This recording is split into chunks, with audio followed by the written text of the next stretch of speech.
नमस्कार दोस्तों। कल्पना चावला जो कि भारत की पहली महिला थी जो स्पेस में पहुंची थी। कल्पना चावला लगभग 2 अंतरिक्ष मिशन को अंजाम दे चुकी थी, लेकिन दूसरे मिशन के दौरान इनका स्पेस शटल बीच में ही तेज हिटिंग की वजह से ब्लास्ट हो जाता है और स्पेस शटल में मौजूद 7 एस्ट्रोनॉट की मौके पर ही मौत हो जाती है, जिसके बाद कई तरह की थ्योरी दी जाती है आखिर स्पेस शटल क्यों ब्लास्ट हुआ। और कई लोगों का तो यह भी कहना है कि नासा के वैज्ञानिकों को पहले से ही पता चल गया था कि स्पेसक्राफ्ट ब्लास्ट होने वाला है, लेकिन उन्होंने किसी को बताया नहीं। तो दोस्तों, आज की वीडियो में हम इसी के बारे में बात करने वाले हैं और साथ ही कल्पना चावला की एस्ट्रोनॉट बनने की जर्नी के बारे में भी जानने वाले हैं। बस आप बने रहें हमारे साथ वीडियो में एंड तक। दोस्तों, कल्पना चावला का जन्म 17 मार्च 1962 को हरियाणा राज्य के छोटे से शहर करनाल में हुआ था। यह अपने 4 भाई बहनों में सबसे छोटी थी। इन्होंने अपनी प्राथमिक शिक्षा टैगोर बाल निकेतन स्कूल से पूरी की और साल 1976 में कल्पना ने पंजाब इंजीनियरिंग कॉलेज से एरोनॉटिकल इंजीनियरिंग में बैचलर की डिग्री प्राप्त की। इसके बाद ये 1982 में अमेरिका चली गई। वहां पर इन्होंने यूनिवर्सिटी ऑफ टेक्सास से एरोस्पेस इंजीनियरिंग में मास्टर की डिग्री प्राप्त की। अपनी मास्टर की डिग्री करने के दौरान इनकी मुलाकात जेन पियरे हैरिसन से हुई और साल 1983 में इन्होंने हैरिसन से शादी कर ली। शादी के बाद इन्होंने साल 1988 में यूनिवर्सिटी ऑफ कोलोराडो बोल्डर से एरोस्पेस इंजीनियरिंग में पीएचडी की और इसी साल ये नासा के लिए काम भी करने लगी और इसके 2-3 साल बाद ही इन्हें अमेरिका की सिटीजनशिप भी मिल गई। साल 1994 में कल्पना ने नासा एस्ट्रोनॉट कॉर्प्स के लिए अप्लाई किया और 1995 में इनकी ज्वाइनिंग हो गई। नासा ने कल्पना चावला की काबिलियत और हुनर को देखकर साल 1996 में इन्हें पहले स्पेस मिशन के लिए सिलेक्ट कर लिया। 19 नवंबर 1997 को कोलंबो स्पेस शटल ने अमेरिका के केनेडी स्पेस सेंटर से उड़ान भरी। इस शटल में कल्पना चावला के साथ 6 और क्रू मेंबर मौजूद थे और इस मिशन को STS-87 नाम दिया गया। लगभग यह मिशन 15 दिन और 16 घंटे तक चला और इस मिशन के दौरान इन्होंने 1 करोड़ किलोमीटर की यात्रा की। मिशन के 15 दिनों के बाद 5 दिसंबर 1997 को स्पेस शटल ने वापस अर्थ पर लैंड किया। इस तरह कल्पना चावला अंतरिक्ष में जाने वाली पहली भारतीय महिला बन गई थी और साल 2001 में कल्पना चावला के पिछले मिशन की सफलता को देखते हुए उन्हें दूसरे मिशन के लिए भी नासा ने सिलेक्ट कर लिया और इस मिशन को नाम दिया गया STS-107। लेकिन कोलंबो स्पेस शटल में आ रही खराबी की वजह से यह मिशन अपनी लॉन्च डेट से आगे बढ़ता रहा। लगभग इस मिशन को 18 बार अपनी लॉन्च डेट से आगे बढ़ाया गया। 2 साल तक स्पेस शटल की तमाम खराबियों को ठीक करने के बाद फाइनली 26 जनवरी 2003 को कोलंबो स्पेस शटल ने अमेरिका के फ्लोरिडा केनेडी स्पेस से अपनी 28वीं और आखिरी उड़ान भरी। अपने मिशन के पूरे 15 दिन और 22 घंटे स्पेस में रहने के बाद पुनः 1 फरवरी 2003 को यह शटल वायुमंडल से पृथ्वी की ओर बढ़ रहा था। तभी अचानक शटल का तापमान बढ़ने लगा और अत्यधिक तापमान और दबाव की वजह से शटल में मौजूद एस्ट्रोनॉट को सांस लेने में परेशानी होने लगी।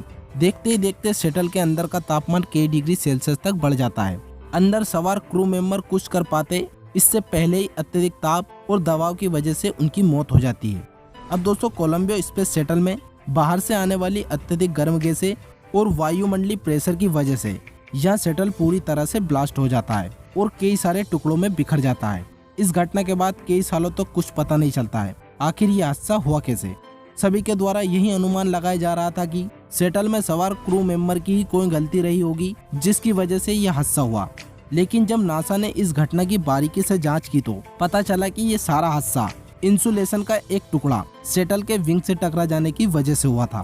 तो चलिए दोस्तों, हम समझते हैं इसे थोड़ा विस्तार से। दोस्तों, ये बात आप सभी जानते होंगे कि स्पेस शटल को अंतरिक्ष में ले जाने के लिए रॉकेट का इस्तेमाल किया जाता है।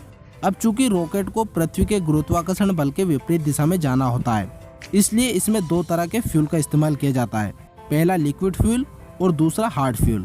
और ये फ्यूल बहुत ही कम टेम्परेचर पर मौजूद होता है, इसलिए इस टेम्परेचर को मेंटेनेंस करने के लिए और बाहर की हीटिंग से बचाने के लिए इस फ्यूल टैंक को अंदर और बाहर से इंसुलेशन फोम से कवर कर दिया जाता है। साथ ही इस रॉकेट टैंक से अटैच होता है स्पेस शटल, इसलिए शटल को सबसे ज्यादा खतरा हीट से होता है जो 3000 डिग्री सेल्सियस तक पहुंच जाती है। इसलिए स्पेस शटल को हीट से बचाने के लिए कई सारे कोटिंग मटेरियल से कवर किया जाता है। स्पेस शटल के सबसे ऊपरी हिस्से को व्हाइट टाइल से कवर किया जाता है जो 1200 डिग्री सेल्सियस की हीट से बचाती है।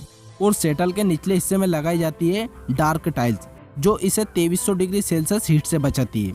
और शटल में सबसे ज्यादा हीट को जो झेलता है वो है शटल के विंग्स, जिसे हीट से बचाने के लिए RCC यानी रेनफोर्स कार्बन से कवर किया जाता है, जो 3000 डिग्री सेल्सियस तापमान से इसे बचाता है। अब दोस्तों, कोलंबिया स्पेस शटल को जब अंतरिक्ष के लिए रवाना किया जा रहा था, तब इंसुलेशन का एक टुकड़ा टूटकर शटल के लेफ्ट विंग से जा टकराता है, जिससे रेनफोर्स कार्बन की लेयर में 10 इंच का एक छेद हो जाता है, जिसकी वजह से कोलंबिया स्पेस शटल अपने मिशन को पूरा करने के बाद वापस लौटता है। तब यह हवाओं के दबाव को झेल नहीं पाता है और इसके अंदर गर्म हवाएं प्रवेश कर जाती है, जिससे यह अंतरिक्ष में ही ब्लास्ट हो जाता है। इस हादसे के 10 साल बाद 17 जनवरी 2013 को कोलंबिया के प्रोग्राम्स मैनेजर वेन हेल ने खुलासा किया कि शटल के विंग से टकराने की घटना का पता नासा को पहले ही चल गया था, लेकिन नासा ने ये बात किसी को नहीं बताई। नासा ने ये बात क्यों छुपाई, ये किसी को नहीं पता। कुछ लोगों का मानना है कि नासा ने इस घटना को नॉर्मल लिया और उनका कहना था कि ऐसी घटनाएं अक्सर होती रहती है, और शायद उन्होंने अनुमान लगाया कि ये विंग्स उच्च दबाव को भी झेल जाएगा, इसलिए नासा की तरफ से कोई एक्शन नहीं लिया गया। लेकिन दोस्तों, आखिरकार ये गलती नासा की है, क्योंकि ये बात हल्के में नहीं लेना चाहिए था और नासा को इस पर एक्शन भी लेना चाहिए था। दूसरी, यदि हम नासा की गलती के बारे में बात करें तो वो ये है कि कोलंबिया स्पेस शटल जो था वो बहुत पुराना हो चुका था। साथ ही ज़्यादा पुराना हो जाने की वजह से इसमें कई सारी टेक्निकल प्रॉब्लम भी आ रही थी, लेकिन नासा ने इन सब के बावजूद इसे पुनः रिपेयर करके अंतरिक्ष के लिए रवाना कर दिया। तो दोस्तों, ये थी कुछ बातें जिसकी वजह से भारत ने एक बहुत ही होनहार बेटी को खो दिया। मैं आशा करता हूँ अब आपको जरूर पता चल गया होगा कि आखिर कैसे कल्पना चावला की मृत्यु हुई। यदि यह वीडियो अच्छी लगे तो अपने दोस्तों और मित्रों के साथ जरूर शेयर करना। मिलते हैं नेक्स्ट वीडियो में, तब तक रखिए आप अपना खूब ख्याल। जय हिंद।